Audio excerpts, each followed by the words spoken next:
Halo guys, balik lagi bareng gua di channel ini. Dan ya, dunia memang penuh dengan misteri.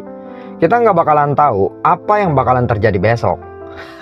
Kemarin kita baru aja menemukan berlian. Hari ini kita malah menemukan kotoran manusia. Ya, kalian memang nggak salah dengar. Di episode ini mungkin adalah episode yang paling ekstrim yang pernah kita buat. Bukan limbah biasa, bukan juga sampah, tetapi kotoran dari dalam sepiteng. Anjir emang. Aduh, gimana ngejelasinnya ya? Ya, gue sendiri yang nulis skrip ini bingung mau pakai bahasa apa. Tetapi ya intinya gini aja. Kita bakalan ambil lumpur dari sepiteng dan kita akan mengolahnya. Sekarang kalian pasti mikir, loh kok bisa ada emas di dalam sepiteng? Apa yang punya bengkel makan emas? Tentu aja enggak. Jadi gini, buat yang belum tahu, di bengkel emas itu tempat reparasi atau pembuatan perhiasan, banyak banget debu emas halus yang berterbangan di udara. Nah, debu-debu itu bisa menempel di tangan, di rambut, bahkan di kulit para pekerja. Nah, setiap kali mereka mandi, cuci tangan, atau buang air bekas itu semuanya masuk ke saluran pembuangan. Dan saluran pembuangannya biasanya yang kita cari itu saluran pembuangan yang langsung ke sepiteng. Nah, itulah salah satu ciri yang mungkin kita bisa olah limbahnya atau lumpur dari sepitengnya. Nah, bayangin aja kalau itu terjadi selama bertahun-tahun. Bisa aja serpihan dan debu emas itu ikut terkumpul di dasar sepiteng. Yang lebih sering sih ya yang keinjak atau nempel di sendal atau di telapak kaki. Jadi pas mereka buang air besar kan kena siram tuh. Jadi airnya masuk ke kloset dan akhirnya ditampung sama sepiteng. Ya kira-kira begitulah kronologisnya. Nah, di episode ini kita bakalan buktikan sendiri apakah benar di dalam sepiteng bisa ada emasnya. Kita mulai dengan menguras isi sepitengnya. Ya jujur sih, ini memang kerjaan paling menjijikan yang pernah saya lakukan.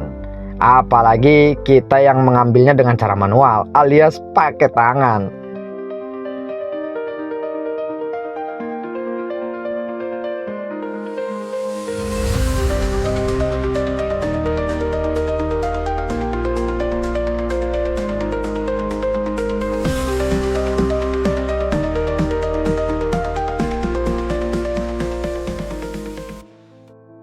Lalu kotorannya kita angkut dan dimasukkan ke dalam karung yang sudah dilapisi plastik di bagian dalamnya. Kita pastikan semuanya aman agar nggak bocor dan tidak nyiprat kemana-mana tentunya. Setelah itu kita lanjut ambil lumpur di dasar sepiteng.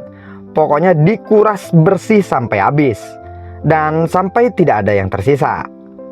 Nanti kita bakalan lihat apakah benar di dalam kotoran manusia itu bisa terkandung emas. Hasil dari puluhan tahun aktivitas dari bengkel emas ini.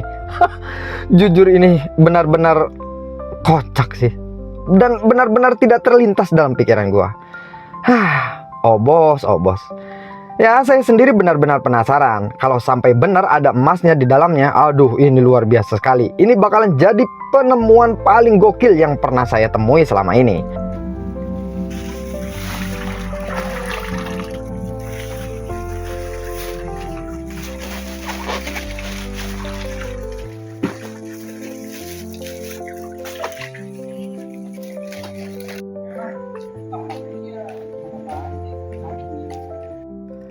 Baik, kita mulai ke pemrosesannya. Proses pertama, kita mulai masukkan kotoran ke bak tampung. Di sini, kita memisahkan kotoran dan juga debu dari logam tersebut. Banyak sekali logam-logam yang tercampur di dalam kotoran ini, seperti pirit dari pasir, mineral lainnya, dan juga emas. Proses ini dikenal dengan istilah loading atau mengayak. Jadi, biar debu logam turun ke bawah, kita harus mengayaknya terlebih dahulu agar tidak bercampur dengan debu-debu atau batu bata ataupun kotoran manusianya tersebut. Setelah itu, biarkan beberapa waktu supaya debu logamnya mengendap di bawah. Setelah mengendap, kemudian kita menyedot airnya yang berada di atas sampai dirasa cukup dan tidak terlalu banyak air. Karena nanti kita akan memasukkannya ke dalam tong untuk diberikan bumbu racik yang membuat logamnya mencair. Setelah dirasa cukup, kita lanjut ke pemrosesan lanjutan. Proses selanjutnya adalah kimia. Nah, disinilah kimia beraksi. Ingat, semuanya harus aman. Kimia diperlukan untuk membuat logam-logamnya ini mencair. Namun, agar tetap aman, kita harus menghasilkan tempat yang benar-benar bagus atau diolah di pabrik tersebut. Uap dari kimia sangatlah berbahaya, makanya tong ini memiliki tinggi sekitar 3 meter dan diolah di tempat yang sangat aman dan jauh dari pemukiman warga. Tempat ini harus memiliki cerobong asap dan eksos yang cukup agar uap dari hasil kimia benar-benar kesedot dan dialirkan ke cerobong asap. Di proses ini kita membuat logam supaya bisa mencair dengan bantuan kimia. Setelah mencair, kita campurkan karbon. Karbon sendiri berfungsi untuk menyerap logam yang telah mencair. Setelah proses pengetongan dan dikasih bumbu racik, masuk ke tahap berikutnya, yaitu pengopenan. Di sini fungsi open sendiri agar bisa membuat unsur logam yang telah diserap oleh karbon benar-benar kering sebelum dicampur dengan borak atau menuju proses blower.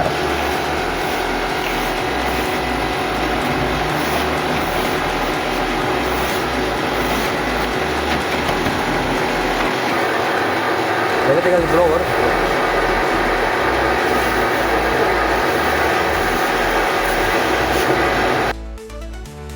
Setelah dikira cukup matang, barulah kita masuk ke proses blower. Proses blower ini membuat unsur logam atau debu logam mencair dan benar-benar terpisah dari kotoran atau tanah yang masih tercampur dalam debu logam tersebut. Ya, meskipun pemrosesan ini melalui beberapa proses, namun ini adalah proses yang benar-benar menentukan.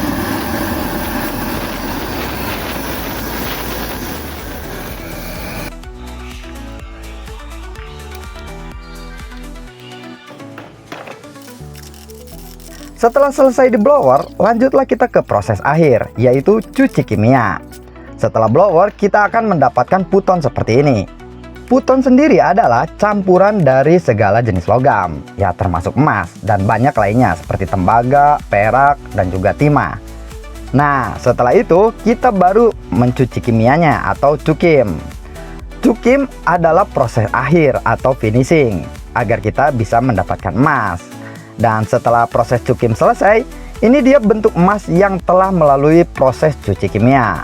Bentuknya seperti tanah coklat atau tanah merah yang seperti ini.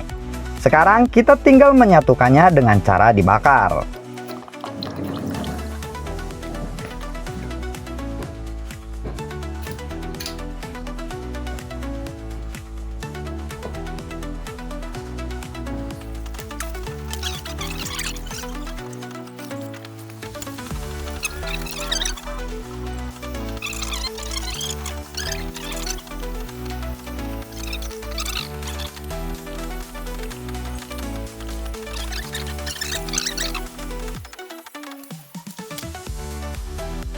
Maka jadilah emas murni dengan kandungan emas 99,99%. Dan kita mendapatkan 12,5 gram emas dari sepiteng ini. Dengan harga emas di saat ini sekitar 2.100.000 sampai dengan 2.200.000 per gramnya. Nah, kalian bisa hitung sendiri deh berapa keuntungan yang kita dapat. Ya, nggak nyangka juga sih, ternyata beneran ada emasnya dari sepiteng. Follow terus akun ini, dan jika kalian suka cara mengolah emas dari berbagai limbah yang tentunya bisa menghasilkan emas dan juga bisa menjadi peluang bisnis untuk kalian, ya mari kita belajar bersama bagaimana cara mengolah limbah dan tentunya mendapatkan keuntungan atau ya sekedar untuk mengasah kemampuan, boleh-boleh saja. Sampai ketemu lagi di episode gue berikutnya, dan semoga kalian sehat selalu dan tinggalkan komen atau like videonya jika kalian suka. Assalamualaikum dan sampai jumpa. Dadah. Waduh, bos. Ini waduh. Tidak.